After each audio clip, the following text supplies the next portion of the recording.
বন্ধু বন্ধু হওয়া উচিত আয়না এবং ছায়ার মতো।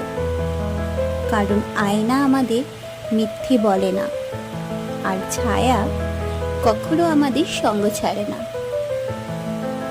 তেমনি একজন ভালো বন্ধু আয়নার মতো স্বচ্ছ হওয়া উচিত, যে সব সময় আমাকে সত্যিটাই বলবে, আমাকে খারাপ পথে যাওয়ার থেকে আটকানোর জন্য সে আপ্রাণ চেষ্টা করবে।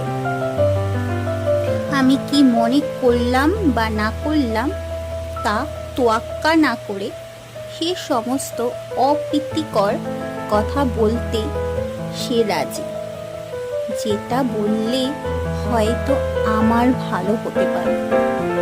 অনেক সময় হয় ঘরে আলো না থাকলে কিছুটা সময়ের জন্য ছায়া আমাদের সঙ্গ ছেড়ে দেয়, কিন্তু আবার আলো ফিরে এলে সেই ছায়াই আমাদের সঙ্গী হয় আজীবনের জন্য।